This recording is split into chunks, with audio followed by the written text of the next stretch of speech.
Today makes 14 days curing my seborrheic dermatitis. We know this skin condition feeds off the overload of sebum created by the sebaceous gland. So we're starting off this session with a cleanse with a nice soapy rag, lightly scrubbing the areas where the seborrheic dermatitis is located. And what's more important than cleansing the actual skin? Cleansing the inside. So we're starting off the day with seeded watermelons with a little bit of lime juice on top. 2 hours later, we're snacking on some cherries and some seeded grapes. And for dinner, I ended up having a pizza. I'm not supposed to be eating this stuff. Breads, cheese, processed carbs, and other foods made by yeast is gonna worsen the seborrheic dermatitis. We ended off the day with a nice passion fruit frozen yogurt dessert. I have a small local business near me, and they sell all natural fruit frozen yogurts with a little twist on top. If you happen to be near Elizabeth, New Jersey, United States of America, be sure to stop by or check out All Fresh HQ's Instagram and purchase your frozen yogurt for pickup. They have many different fruit flavors. Pick your favorite and show support. Continuing with today's cleanse, we're gonna grab our bentonite clay along with apple cider vinegar with the mother, and we're adding some water to the mixture as well. Once we get the consistency that we like with our bentonite clay mixture, we're gonna apply it everywhere that the seborrheic dermatitis is located. That is gonna be our scalp, our face, our beard,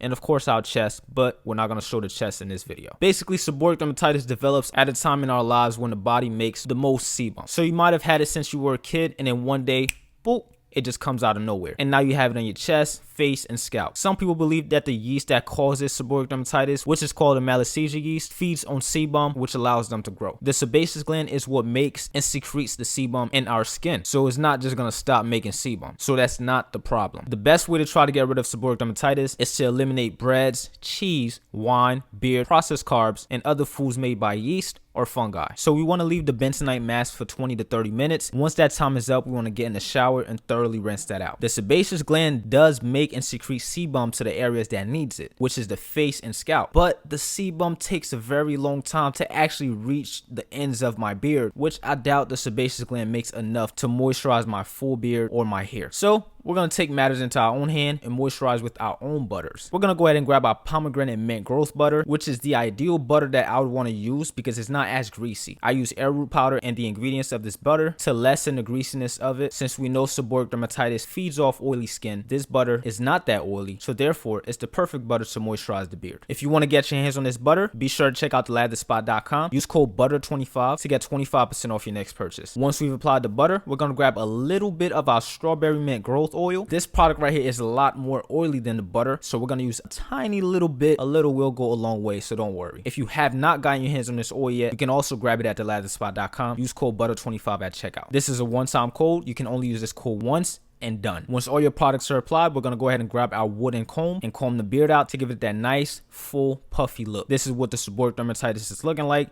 Let's continue to keep going, and maybe one day we're going to cure this thing.